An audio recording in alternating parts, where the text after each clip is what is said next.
GM. Awesome. Working. Hey, it's working. Welcome to Takeoff Tuesday. Happy to see you all here. And we got one more call to the end of the year. Exciting times. And 2026, we're going to blow the top off.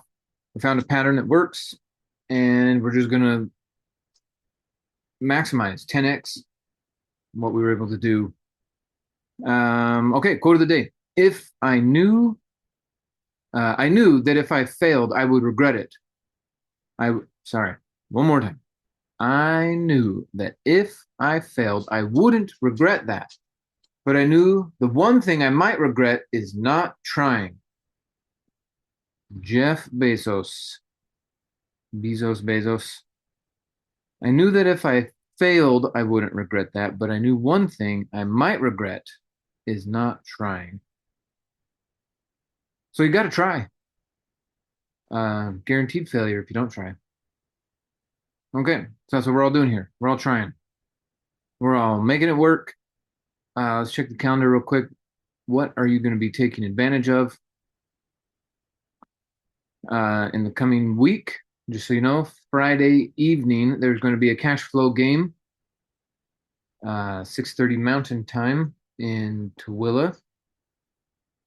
And then other than that, we should be back into the regular scheduled programming. Oh, nice. Aubrey's going to be doing a briefing on New Year's Day. Sweet. Parties don't stop. Okay, game night, Central Study Course, Founders Live, GM, everybody that's joining. Looks like Richard Stock's doing a Tuesday cash flow game. Okay.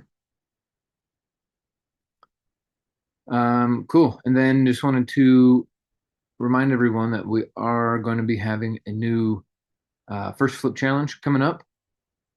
Okay. Season 7 is coming.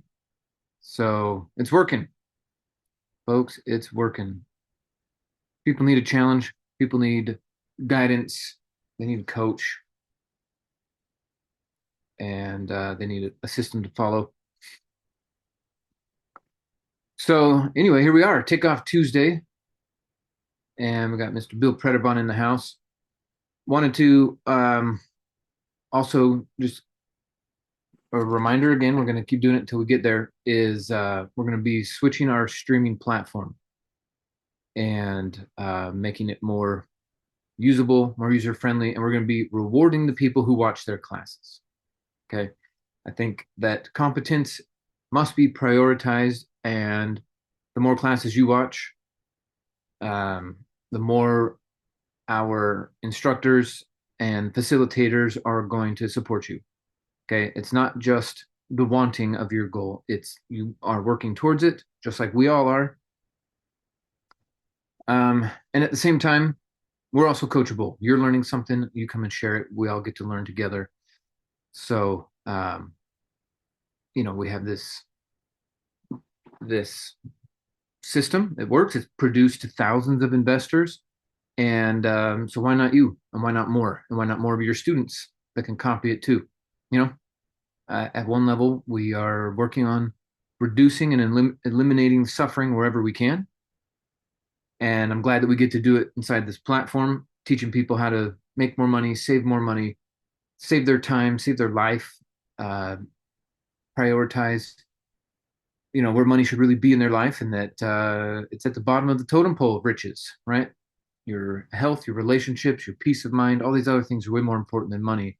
But if we can get the money thing figured out, how much more time we can spend on these other things that matter. And I like being a part of that solution and helping more and more people find that vision, just like I did, just like a bunch of you, just like Bill, who's our trainer for today.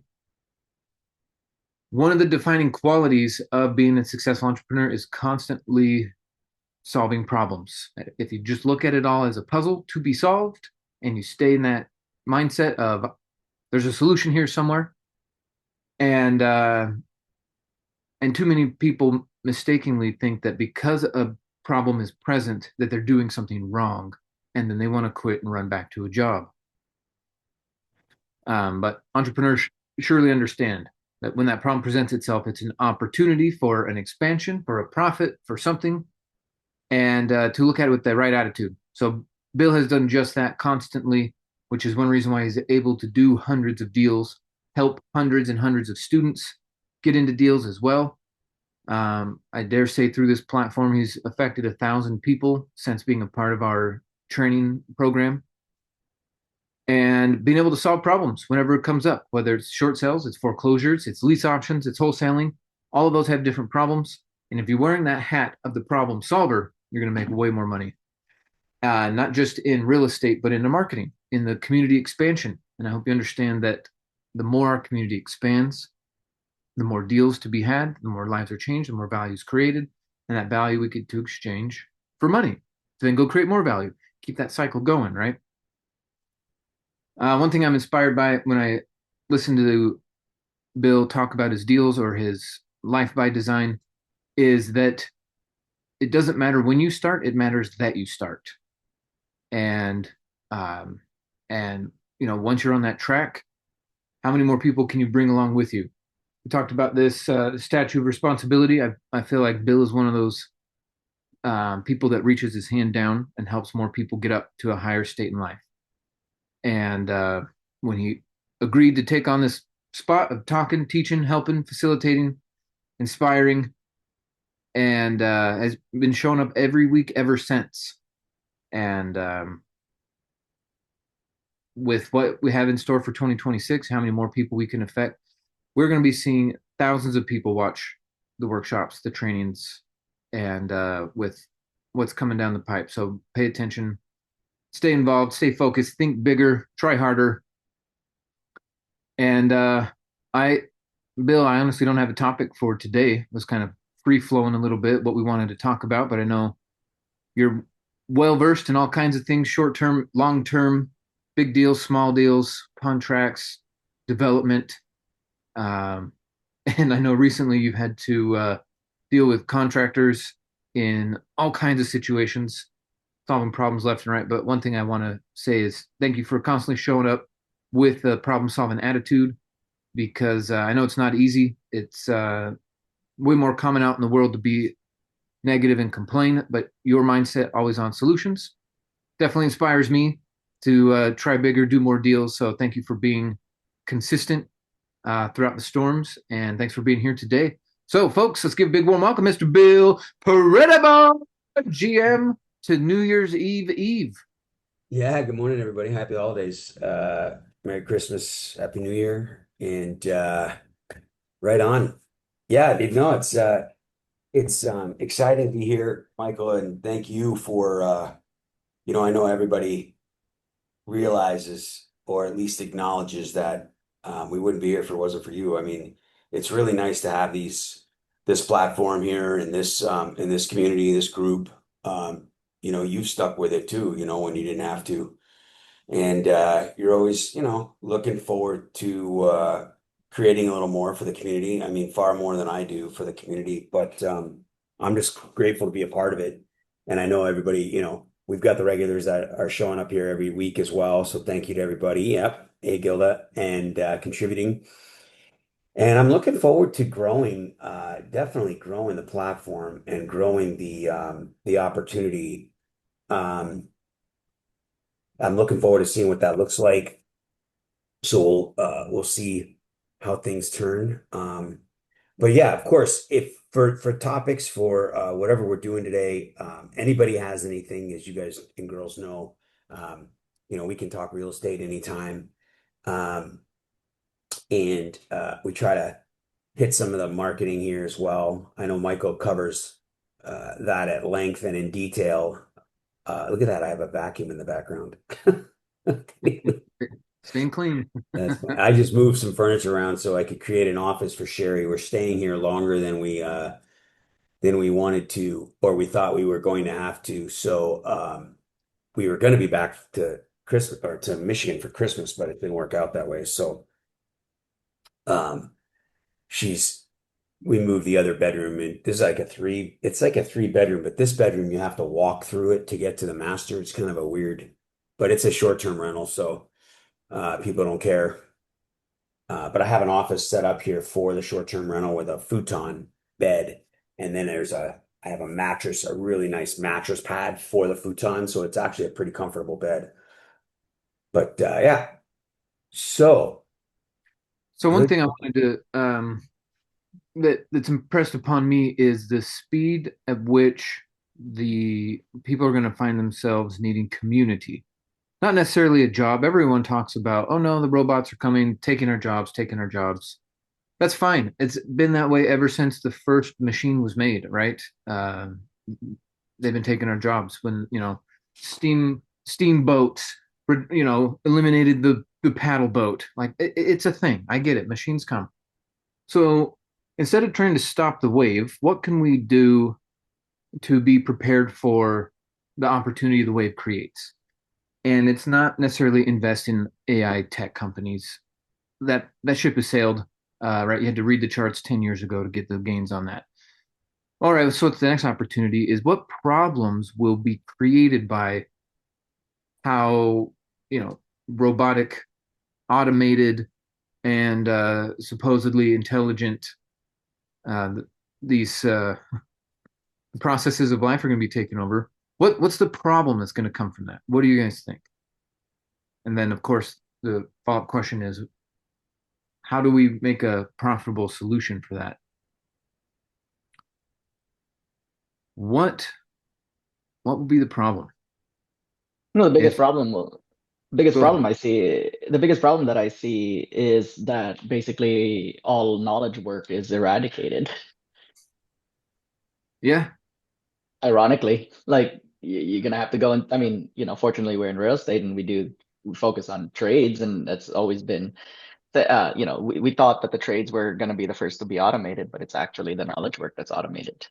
And the trades cannot be automated right now, and the robotics needs to be far more advanced in order to get that part automated. So what they're coming for our jobs in that. I don't think that's the biggest existential crisis, but that is a problem that a lot of people are gonna see themselves into. If you work in an office job, you are at risk. yeah. All knowledge-based occupations will be either completely outsourced. Like if you're really good, then you run 100 robots instead of running an office of 100 people, right?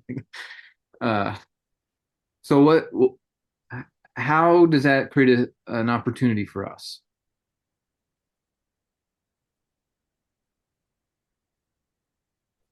You have to leverage the systems. I mean, they're there. You have to coexist with them and learn to utilize their skills and enhance yours. Because if you don't learn to optimize your ability through them, then you stuck behind. And that's when you become in the process of eliminated. Okay. So we're answering one side of the coin. I want to flip to the other side. Because of course we're thinking, well, shit, I'll stand out in the crowd. I'll be one of the one from the 100. But what about the 99 who, or 90? Let's say 10%. What about those people who aren't the mega learners, right? Earl's got a giant brain. Steve has a giant brain. We all got giant brains. But what about a bunch of people who they don't have the desire, the skill set, the whatever it is to be an entrepreneur? What problems are they going to have that we can create solutions for?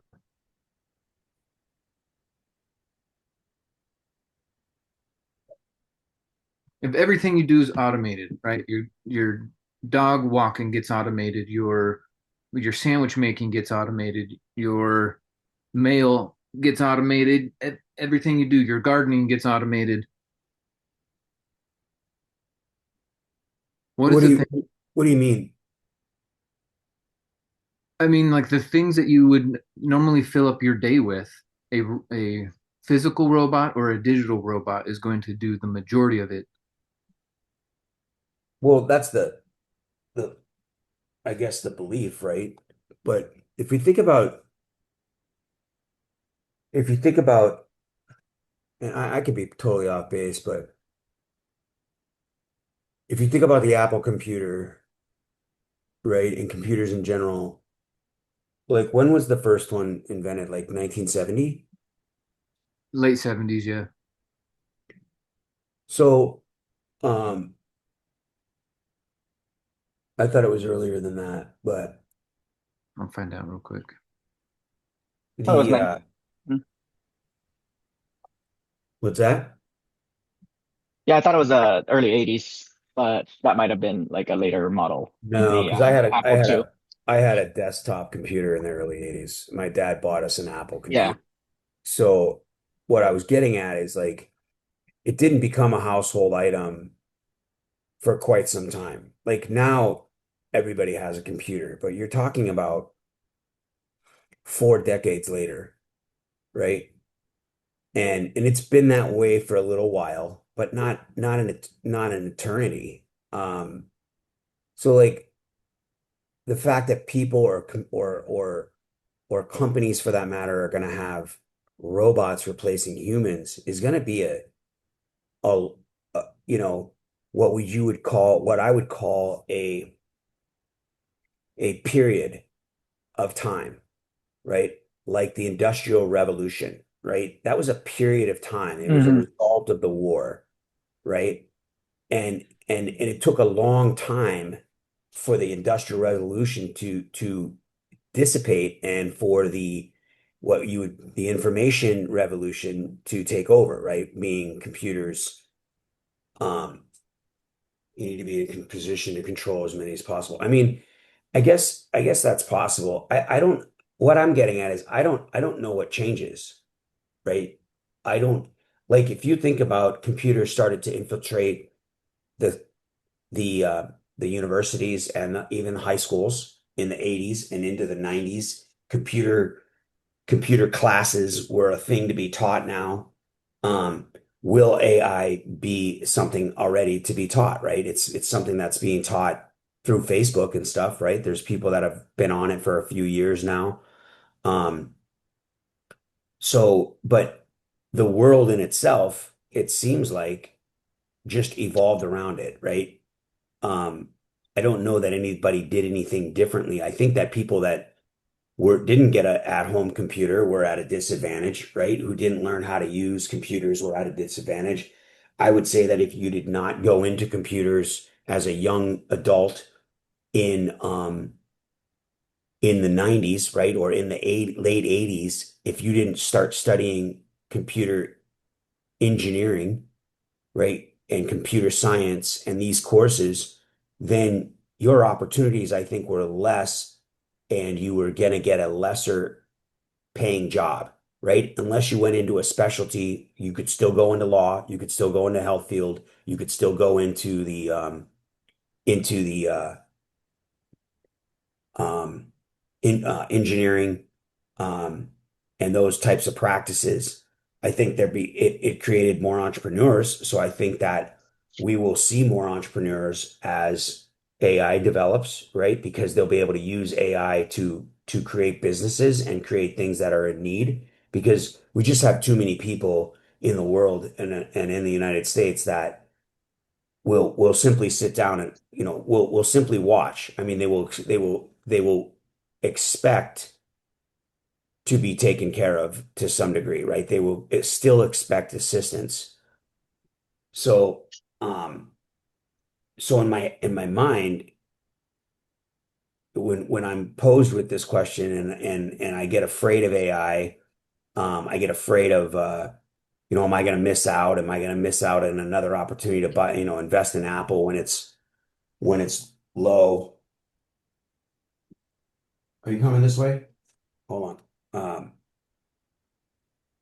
Where's my?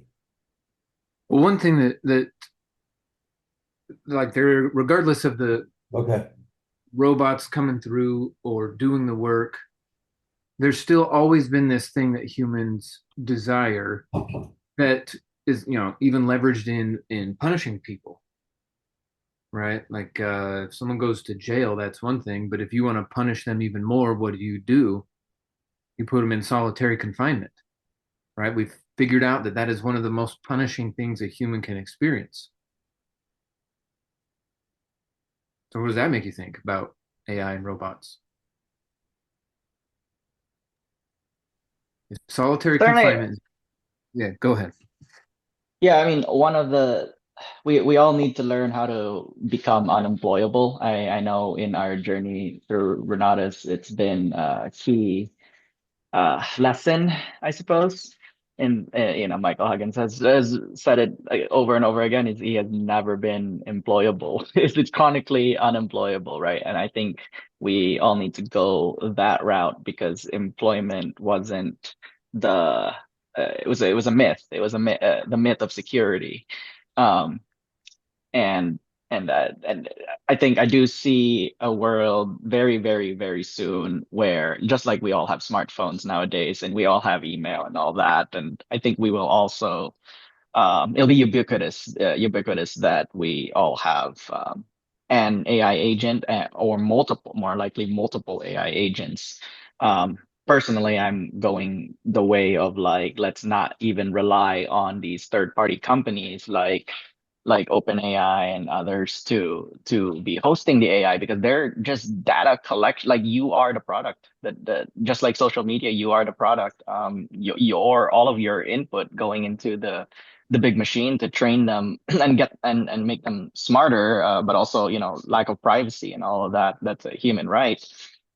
So focusing on the privacy, focusing on autonomy, focusing on self-sufficiency in a world of AI means you have to have your own agent running on your personal computer at home or whatever. Like I've got one over there that's just I mean I play games on it, but I also can run local AI models on it. And so that's that I do see ubiquitous AI. I do see um, everyone having access to it. It's a superpower, and if you don't have that superpower, what does Syndrome say in Incredibles? When everyone's super, no one will be. That's what I think of. Uh, yeah, That's what I think of. Yeah, which that doesn't answer what Michael said, but I was just thinking about it. yeah, yep. That's definitely a part of it, which is, something we're going to be adding to our future curriculum throughout 2026. Um, but one thing that's different that like a RIA or a meetup doesn't have that our Renatus events had or still have. It depends on how you show up and how you use it. But I don't know what word to call it, so I'm gonna call it the spice, right? Like the when you walk into the room and you're like, yeah, I want to be in this room. The spice. It's hard to duplicate on Zooms, but we could definitely duplicate it in groups. A lot easier. And in different platforms where we can make that spice be that thing. But if you have, all of your banking becomes automated, people's restaurant experience, the majority of it is going to become automated and robotic. And so that thing that becomes that is the punishment of isolation is now going to be economically incentivized. Here, I'll give you an example. I paid recently, and it's still in progress. A company called Augment I paid them $500, and then there's going to be a monthly payment. And that for them, I know how to do this, but for them, because I don't have the time to do it, for them to implement the automation such that when an Airbnb guest calls my Google Voice number, the AI picks up first, and they think they're talking to a human. And almost all the almost always they're calling because they got locked out for one reason or another, right? So the implementation is this AI picks up the phone and ask them all the questions. I tested this already too, so it's basically ready to deploy.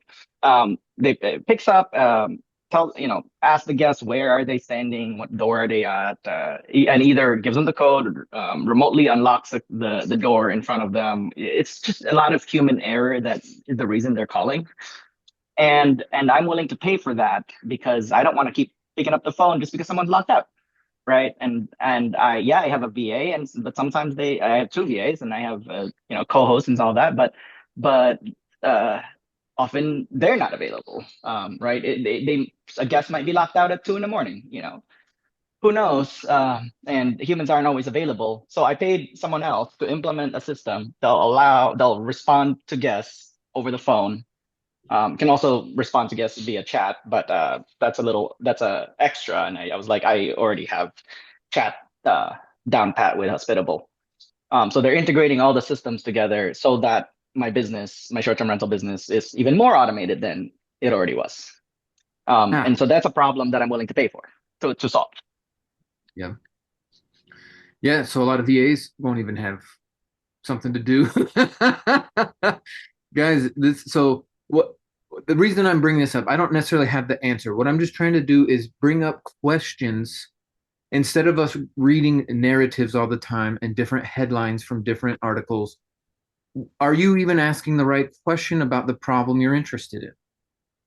That's part of today's discussion.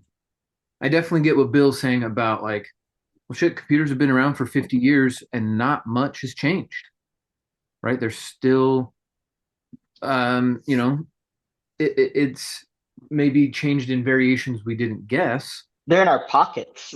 Like They're, they'll be in our yeah, brains very soon. We'll be they're cyborgs. I think the synthesis. I think it's gonna be the optimal solution versus the robots winning or humans getting going back to the Stone Age. Hopefully, between those options, we become cyborgs is the best case scenario. right. So if you become an emotionless robot, then No, not you, emotionless. Just that. no, I'm What saying makes you if, human? I'm saying if you do, then you are experiencing the same punishment as someone in solitary confinement. Yeah, I actually I like that. I like that thinking where what makes you human is taken away from you, right? And solitary confinement takes away everything that makes you human, in some regards. Exactly. So here, where if you're not careful, you will be paying for it with the sense of freedom because you can move your body around on the map, but you won't be actually free. You will still be in solitary confinement wherever you go. Right? The whole thing about people feeling lonely in an overpopulated city is crazy, but that's what people are experiencing right now. So Uh, That's a great point. Anything that, uh, yeah, the jobs that won't go away will be the ones that require a human touch.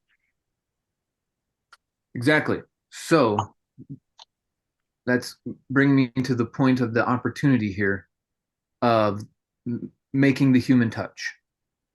And that I know the old school thinking is go get the building, go get the office, make the weekly meeting. And I get it to some degree. For sure, there are places where that would work. But there's an even bigger opportunity to make the daily meeting, to make the hourly meeting, to make it a 24/7 nonstop meeting and bring that spice that we experience to tens of thousands of people. That's something we could duplicate and think about how many more deals can get done, how many more doors can be handled, how many more. I mean, it's the deal flow that happens is because of the connections. And so, if we are making the communities on purpose with the backing of the education that we have, we can make a positive impact in people while maintaining the spice, making a lot of money, and then also doing more deals ourselves. So, um, yeah, it's it's a big opportunity. Like think about this: the auto driving self driving cars. And then of course, like Amazon is using the drones to do deliveries now. So now we're even getting rid of cars. We're getting rid of the delivery guy, who was at the bottom of the social working totem pole anyway. And then the restaurant worker, guys. There are machines now that build your Chipotle burrito. Okay, Have you seen these, Bill? Have you seen these Chipotle burrito machines? No, where'd you see them? So they're in Texas and in California right now. Oh, dang. And one dude goes in at, let's say, 7 a.m., fills up the machine with the guacamole and the tomatoes and the cheese and all the things you need, just fills it up for the day. Then the orders come in, and then the robot assembles the burrito and then triggers either a drone to come and take it and deliver it, or put it in a driverless car and go deliver it. So what used to be dozens of people is now one person who just filled a machine in the morning, like a vending machine. But now it's freshly cooked, assembled food that you were used to getting right there in front of you, delivered even faster, made, but they're going to be able to charge even more for it now and not pay people because there's nobody to pay. The cost is going to go up through the roof while being even more efficient for a gap. Eventually, the cost will come back down, but Wall Street will be exploiting this whole thing. So these giant tech companies, Uber, DoorDash, all these other companies are in cahoots to make these things happen. And so even getting a job at a restaurant is going to be nearly impossible in just a few years. What are these? I don't know that. A few years is a short period of time. So It's impossible now. I would bet against you on that. Well, this what I'm getting at is there's gonna be two kinds of restaurant experiences. The one where that family feel, the connection, the vibes, Correct. the whole experience. There will be some that won't even want to do it. And then secondly, there will be some that can't afford to do it because I don't know, we don't know what the cost is going to be up front. Right. They're going to have to be able to finance those robots, is my guess. Could you imagine financing a robot and then you can't pay for the robot and then they come and take the robots and you have no restaurant? So Chipotle is a good example because it's pretty simple. Yeah. It's a simple process. I would imagine that the lunch rush at Chipotle will not in the near future be automated. I just don't see it. I think there's too much personal touch at Chipotle, which it goes a long way. I mean, people get extra stuff for free there. You get a big bang for your buck. It could deteriorate the value of Chipotle by automating it, where they're measuring out 4 ounces in their hand, their robotic hand, when they put it in the chicken. You know what I mean? Yeah. That could be a problem because if you see some people at Chipotle, they'll give you the biggest damn scoop of chicken you've ever wanted. I don't eat chicken, but when I want extra beans, they don't charge me for it. You know what I mean?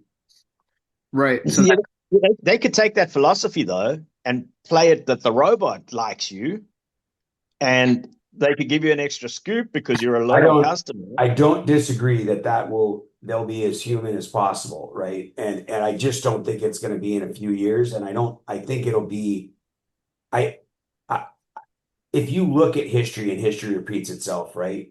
There's a time frame where, for example, the desktop computer, the Apple bubble computer, right? And then Microsoft, Dell came out with their version of Apple, and Dell ended up, what seemed to be in more universities and businesses than Apple became, you know what I mean? But by the time it caught up with everybody in what I would say, I was out of college, so maybe the late 90s, even the early 2000s, I guess probably the late 90s. What's interesting is before everybody could get an Apple computer, the laptop came out. And the laptop used to be so heavy you didn't even want to carry it, right? The cell phone was coming out, but it was plugged into a car. It was in your car. It was a car phone, right? So what the first smartphones were not very smart, but I mean, it was pretty cool to have what was it called back then? A Palm Pilot, whatever, and it could do math for you and stuff like that, right? So Yeah. people are still catching up to the Apple computer on their desktop because the family could finally, after 3 generations, afford one, and laptops were already taking over, right? So by the time all the restaurants are going to be being taken over by a robot, there's going to be a different option, is what I can imagine. It's going to be evolving the whole time. So it's a process. It's a process we'll look back on and notice how fast it happened. But in the interim, in the actual time delay, it's a pretty slow process. You know what I'm saying? Like it, like I remember when I was in high school and they were going to put these computers in our high school in the 80s. And I was like, one classroom had a set of computers and that was it. You know what I mean? The rest of the time you were in normal school and people talked about the computers and you had these little cards and you would, program the cards and whatever it was, but it was a very slow process, right? People would talk about, oh my God, computers are going to take over the world. And yeah, we were out playing sports the whole time, if that makes sense. Yeah, it's a capital intensive process to upgrade all that technology for any corporation trying to implement it. So that will slow things down for sure, Yeah. for better or worse. And Tim, Yeah. In Ireland, we have a massive labor problem in restaurants. We can't get staff. I mean, restaurants are closing down all the time because it's just I mean, not viable for them. So that's where AI kind of comes in. The other thing is that, like a lot of the restaurants here, the people they're not necessarily locals. So you got Indian population, Chinese population in the restaurants that are not understanding English, and they get the orders wrong. Um, as an example, with our AI, we've got AI receptionist, and then we've got, it's just called AI pizza, but it's for any takeaway. You phone it up and it will tell you what's on the pizza. It will tell you how much the pizza is and what size you want and how big's your family. Yeah, that would be good. You don't want mushrooms because you're allergic to them. We'll take those off. And it speaks fantastic. And it sends the order to the back. It sends them a text so that they can pay for the order with their credit card, or they can take payment when they get there. And then also when it phones in, it knows, hey, Bill, you are your normal, because it's now personalized because it knows your order and it's fast. It's not like, oh yeah, don't forget, I don't want the mushrooms and I want the extra tomatoes and no chilies. Interesting. So, Yeah. it's there's pros and cons to that. Now they can employ somebody else to do something else. I think, back to your question, Michael. It means because of the scarcity of the jobs because of AI or robots, and for us to know how we can relay it to people, to the 99ers. so so they'll be like entrepreneur, they want to be interested being an entrepreneurs, because the way it's going, if it's going the way it's going, the jobs are going to be obsolete, or at least some of them, or most of them, and people are not going to have a choice but to have their own business, or they're going to be, or we're going to be supporting them. They're going to be at the government, support, I think that more. So that's our, job, to how can we relay the information to them that they will actually take action as an entrepreneur before things really get bad, that they're not going to have the jobs, and they're not going to do anything because they don't want to start a business. You know what I mean? I got two comments on the back of that. Number one, the biggest fear that we have is, can I do it? That's one of the reasons why people don't move forward. Like, I believe the education is there. I've seen other people do it, but can I do it? By implementing AI, it takes away a lot of that fear because they can have access to that knowledge easier. So that's one. Number two is, I think if you ask 90% of the people why they're not in their own business, I think that 90% will tell you because they don't like sales. Like, they don't want to go sell. They've got a great idea, but they don't want to be that salesperson. And now AI can do all that for them. You can have a voice AI person that phones, that takes the call, sends the text, gets the Facebook message out there. It can take away so much of that. So I do believe that AI will encourage more visionaries to come forward, and hence, I guess you'd call them entrepreneurs. So Yeah. just two thoughts. Yeah. Interesting. That's a great point. Yeah. Yeah, that is. Yeah. And also making yeah. them understand that, you know, sales is really part of, I mean, we do sales all the time. I mean, either it's your family or in a day-to-day basis, we're always selling something, but I guess a lot of people, have this thing in their brain that selling is bad because they don't understand that they're actually selling every day. Yeah, I think this is where our opportunity comes in, is because the one thing we would be selling would be community connection. And that doesn't take a sale because that's literally we're all biologically wired for. They just Right. don't know that our community exists or that we're going to for sure give them that. Uh, what other benefits are they getting from it? That's where the real estate and everything else comes in. But I'm imagining a world where I see the whole screen right now of all of you on the call here, and each of you running a community division or something where people gravitate more towards your style, your vibes, and we're in this bigger group. Um, instead of having the Denver team and the Salt Lake team and the Phoenix team, it would be more just like campuses, like automation for short-term rentals, from the ground up, land development, and having these community connections inside of here. We have the learning paths and they're already, designed for that specific outcome. That I think we would make it more towards that. Still, it's a crazy idea to try to stretch your mind around. But then again, it could also just be that it takes 40 years to get to where we're talking, where we think it'll be 3 years, and nothing changes except I know for one thing I want automated, Michael. It's like I, I want the handyman, to be like a robot or something like contractors. Would that yeah. be would that solve a lot of our challenges as investors?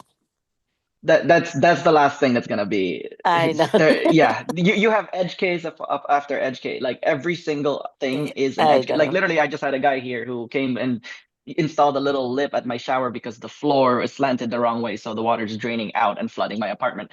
And I'm like, why? Like, this is an ongoing problem. So I told the landlord that like someone needs to come and fix this. Now, I could fix it myself, but I don't. I don't want. I'm not getting paid to do that. I pay to live here.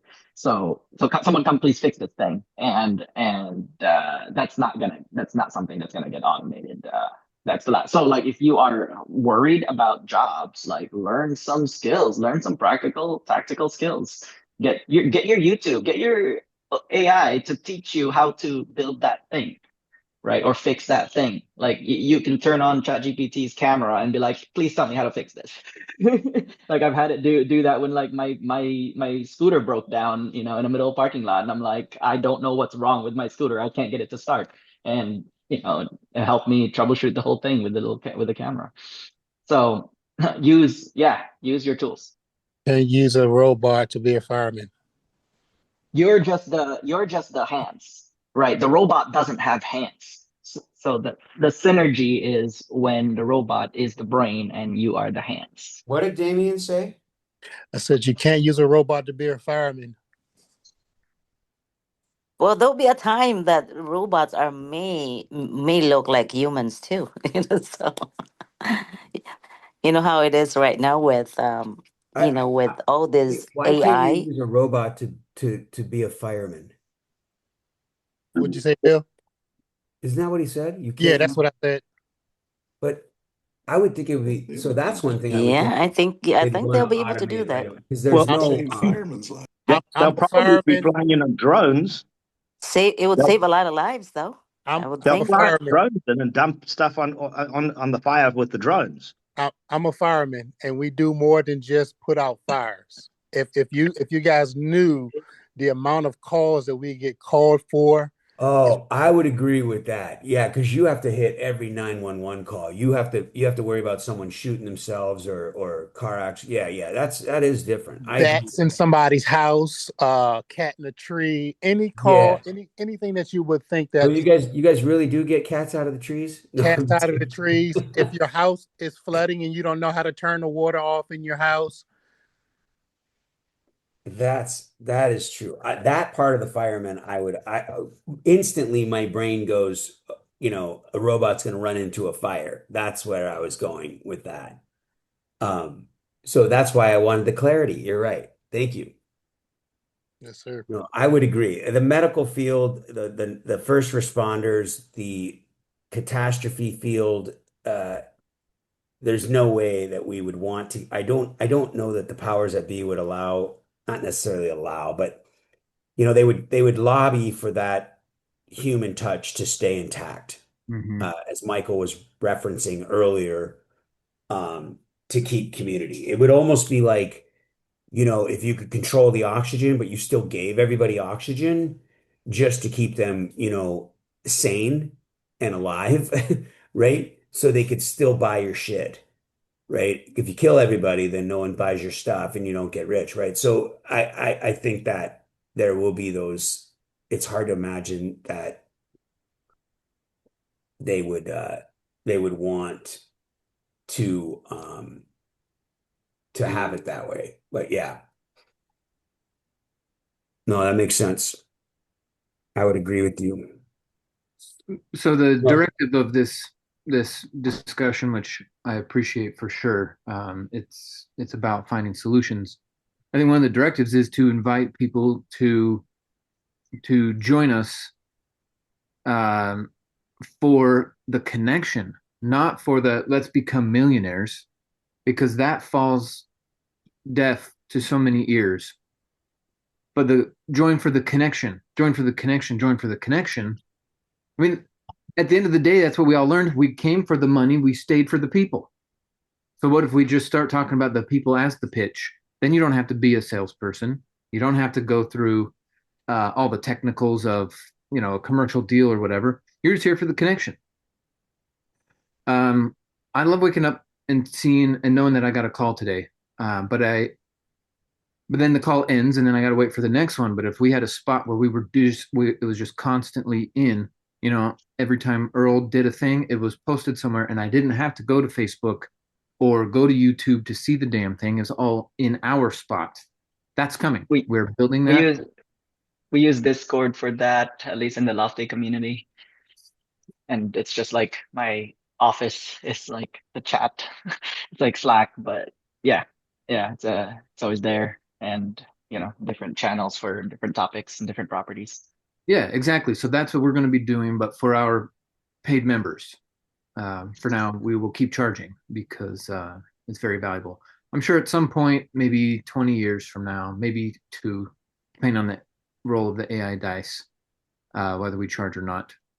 Um, and then when you hear people struggling about connection, I think one piece of advice, it depends on the person. If they are, young and able-bodied, sure, go ahead, go learn something. If you're stuck at learning, we got the Genius course, learn how to learn. But for plenty of other people, that advice doesn't get them going. It sounds kind of tragic. Well, where does the tragedy and the pain come from? Is an identification as a job. When you identify as your occupation, that's where your suffering really comes from, or someone else's suffering comes from. And they identify as the programmer, and then their job gets taken away. Recently I heard a story about when cranes were added to docking bays.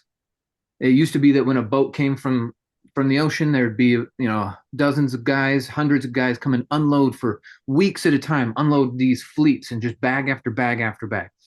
Well, then one company is like, hey, we invented this crane and we're going to just use the crane to unload the ships. How many of those ship unloaders that identified as ship unloaders lost their identity, they lost their livelihood, they lost their world. They could not adjust because they were identifying as the ship unloader. So their suffering wasn't because a crane existed. Their suffering came from what they were identifying as. Are you guys picking up what I'm putting down, or is this too weird? Yeah, I think the similar story was with the AT&T operators, where it used to be what number, and they used to physically plug it and into the board. That there was a huge thing there where they didn't know what to do because they'd done that for 15, 20 years. That was their job, connecting people. They were known for that. They were identified as that. But they too passed, and that job went away, and now everything's automated. Right. So part of this being a part of the solution to someone you can't necessarily sign up at Renatus, help them with the identification. You're just identifying as your job, but you are more than your job. Just like, if you lost your arm in some crazy accident, would you be less of a person? No, because you are not your arm, just like you're not your job. So some people need and get it quicker. Some people it takes them a lot longer. But one of the things that the job brought as a base human desire was connection.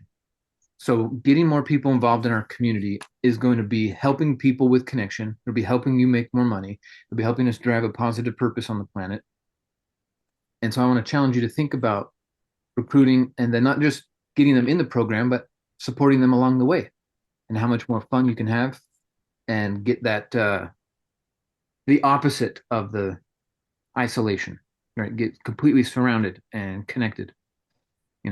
It's I feel it. I have it. It's an amazing sense, and I want more and more people to have it. And you're going to get it faster if you tell more people about what we do from the connection standpoint, not just let's go get richer than everybody else. Because I mean that'll happen too. That's definitely a side benefit. Yeah, I think you're onto a good thing there, Michael. I think if you ask most people what they like the most about their job, it's the interaction with people. It's, they get to meet people. So the problem with the job is you're forced into that environment. You might be your boss. It might be your colleague sitting next to you. You have to be nice to them. You have to be friendly to them. Whereas in a community, you get to choose actually who you want to click with, who you want to hang with. It's But a we lot more just got a authentic. great group of people that you can choose from. Yeah, you can be a lot more authentic, your authentic self in a community where you're not paid to be there.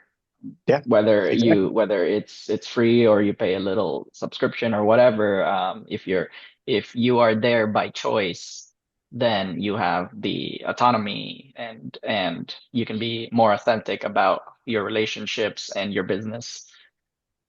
And you don't have to like I'll curse at people who are in my communities because they're being stupid.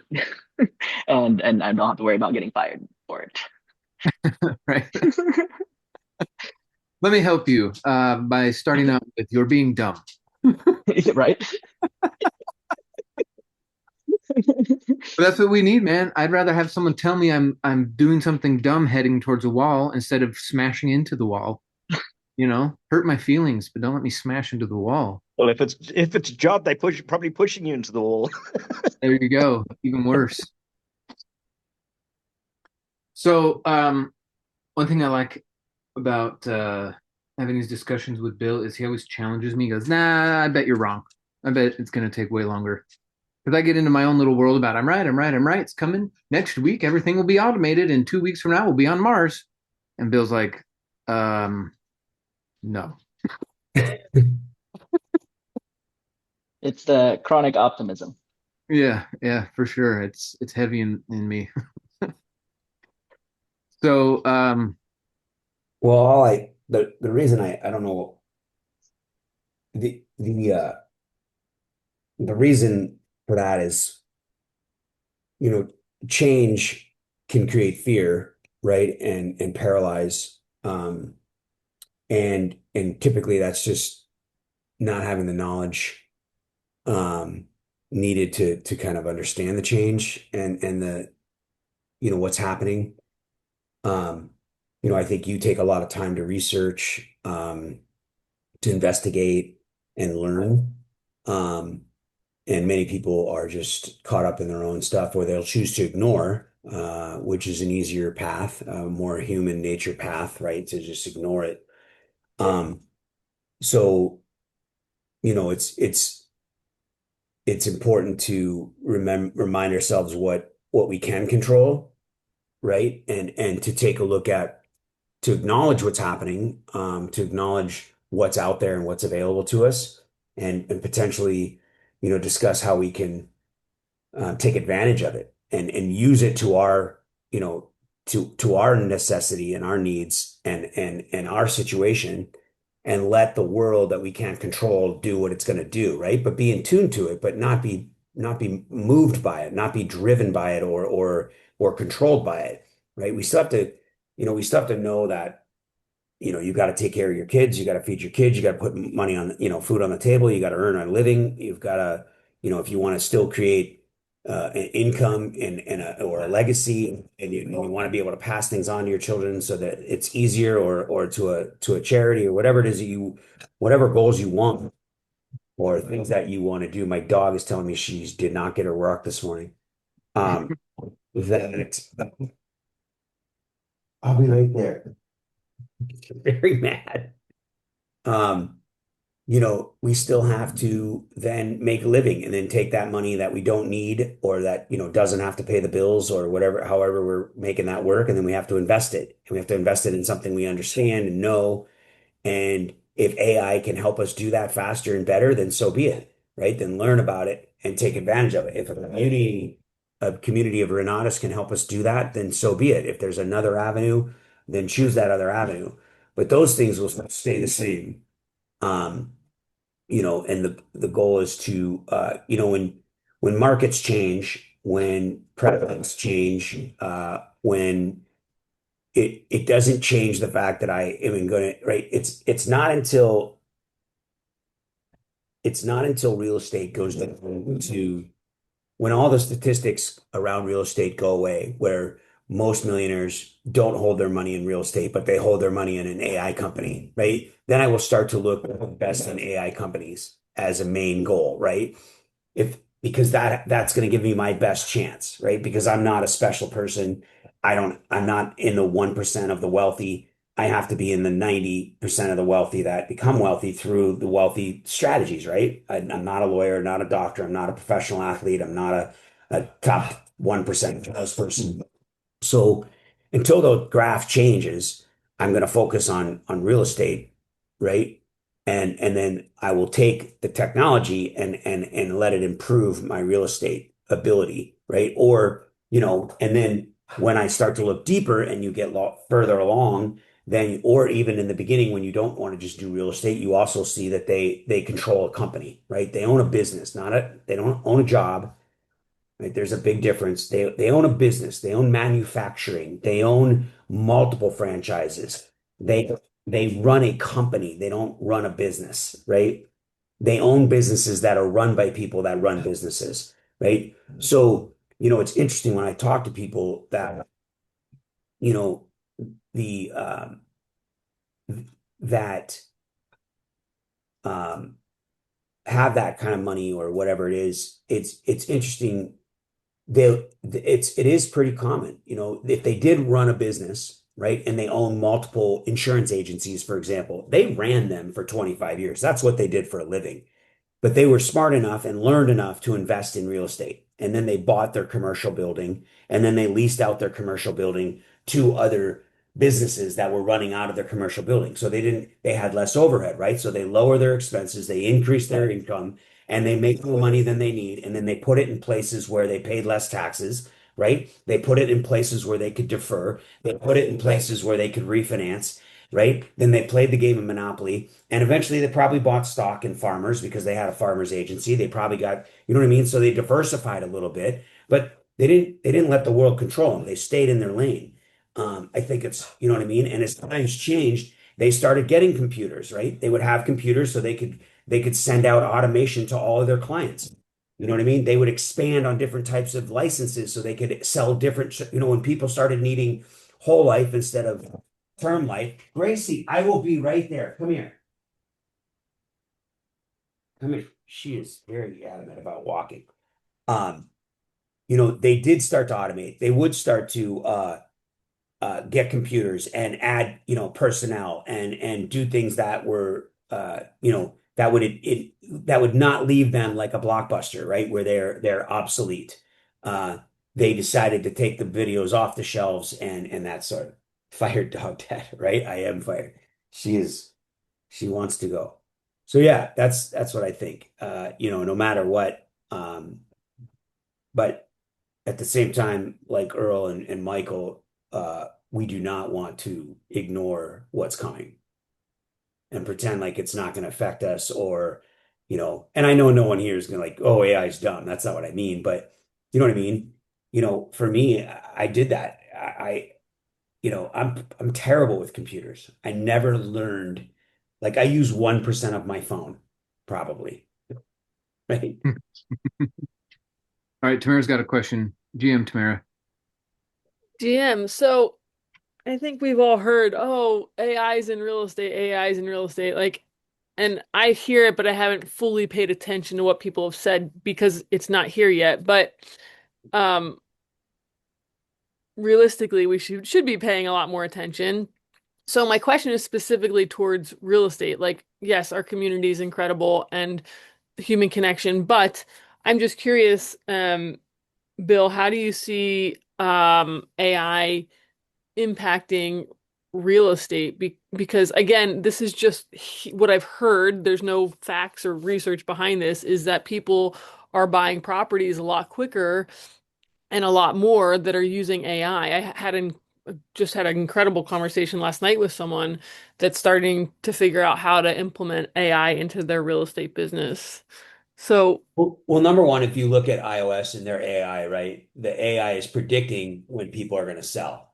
Mhm. Who's the most likely person out there? Like they're using data to figure out what people are thinking and doing, right? And projecting when they're going to do it, right? So number two is everybody that I know, wholesalers and flippers alike, real estate agents that are using AI, they're simply quadrupling their production in marketing, right? It's all marketing. They're getting responses out there. They're having auto dialers out there. And they're using the data to call the right houses. They're not calling random people all the time anymore. They're specifically like those calls are still being made, and that's the 1 out of 1,000 that is going to sell you their house. But AI is essentially reducing the pool down to all of the fish that are really hungry and really need to sell. And so that's where AI is coming in. It's increasing your odds of success much faster. But you've got to be, it's kind of like if you are really good at talking to people and all you do is spend your day talking to people and building relationships and finding out whose cousins, mothers, brothers needs to sell. But that's a very inefficient, very effective, inefficient way of doing it. Now AI can get to your uncle's, brothers, mothers, sisters, aunt in 5 minutes to know that she needs to sell before anybody else. Yeah, I use it for automated comps, comparable market analysis. I do Correct. comps with AI. It does a pretty decent job. I correlate that, of course, with a licensed broker to give me their price at the BPO, and I use it to generate simple apps to provide to analyze financial data to, and 100%. You could yeah, use I it. just I create mean, that. I was like, it's like disposable now. It's like, oh, I want a quick app, done. Just right. give it out to me. 100%. You could just look at a building and go, hey, what's the best way to, reduce the cap rate? Yeah, How do I yeah, improve the value? How do yeah. I decrease Or, the NOI on this or, building? Yep. Or like, here's my financial ledger, or here's this property's financial ledger. Analyze it. Give me an app that I can just throw ledgers at it, and it'll just spit out the app, and I can use that app over and over again. It's like I have got my own software developer. I am a software developer, but like I don't need to spend weeks upon weeks building the tool when I can just have it done in seconds. Earl, yeah, I'm actually meant to ask this one, even earlier. So what company that you use for that? Because I'm hearing that, including, like even Mm. developing a system, they're using that, and now they're not even Yeah, using, like a programmer. So what do yeah, you yeah. use? What So there's a lot of models out there, and some are better at tasks at some tasks than others. And Uh-huh. for coding in particular, I have been largely relying on um, one second. So I use Olama, and Olama is the interface for a bunch of models you can download. And the one that has been, in my experience, really good at coding How do you is spell Olama? Ollama. So you Okay. download Olama, and from there you can choose from dozens of models, and you can import new ones, download new ones from the internet. Almost all of these are open source. Perhaps all of them are open source models. So GPT OSS is really good, but the one I've been using for coding is Qwen3 Coder 480B Cloud. That means the cloud ones are running on someone else's computer because I can't run a 480 billion parameter model on my local. I can run some of the smaller ones like the 20B, 30B models. That just means, billions of parameters. The bigger the number, the better it is at giving you one-shot code. So like I had this thing create a whole app for me. This particular model create a whole app for me very, very quickly. So like anyone can be a coder now. Not coder, No, but did you anyone say it can was Quinn hire 3? automated coder. Did you say Qwen3 coder. If you're, that's Qwen3 coder is good at coding. GPT OSS 120B is also really good. I'm just running through the list here. DeepSeek is not as good at coding, but it's good at other stuff. Fairly comparable. And of course, ChatGPT 5, GPT-5 and above is also, well, GPT-4 is also pretty good. I've had to do some stuff there, but it's a lot of iterations. But the more advanced the model is, the more current the model is, the better it is at one shot. Like, here's my prompt, and I tell it to do the thing, and it like just spits out exactly the thing that I was looking for. But older models and smaller models are like, okay, iterate this, iterate this, iterate this. So I'm building another app that's doing mind maps the way I want to do mind maps. Hey, Earl. okay. I'll So release that in a bit.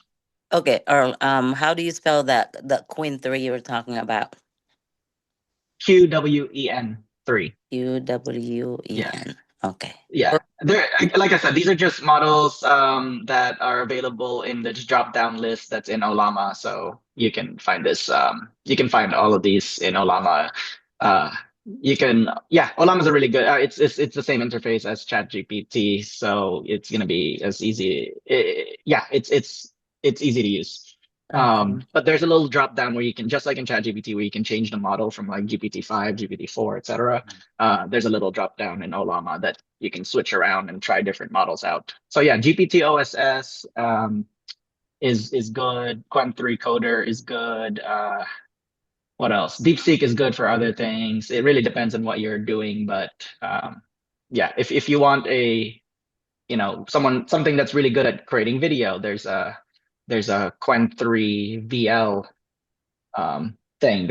If you want something else that creates images, there's a different model for that. What you're Anyway, saying is good luck. Good luck. What I'm saying is good luck. Right. What I'm saying is try. Okay. Just try it. So how much do you have? Just try it. Yeah, Just try it. here's what we'll do.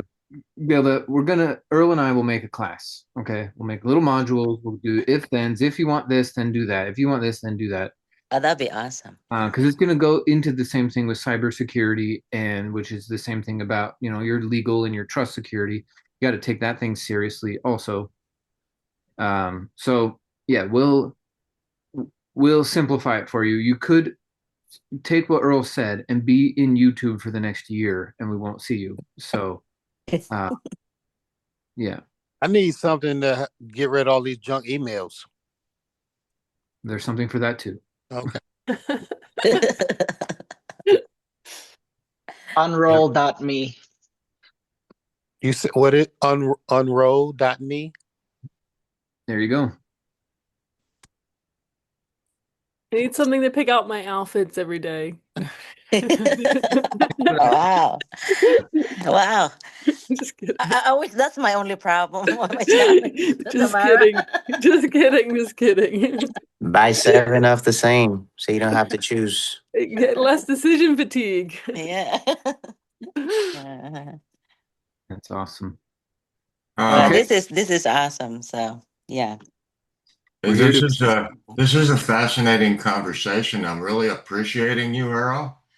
And our My Place community is actually doing this. For anyone that's curious in it and wants a real simple, very valuable look-see, socialpilot.com. Take a look for yourself. You can automate your entire marketing program in a couple of hours every week.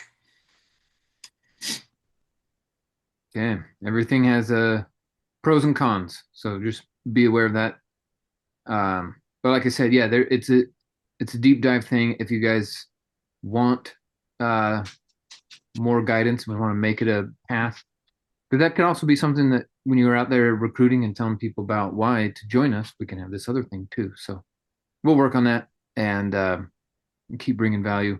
I think it's a good spot to stop right here. So appreciate you all for participating, showing up, contributing, asking, pondering, trying.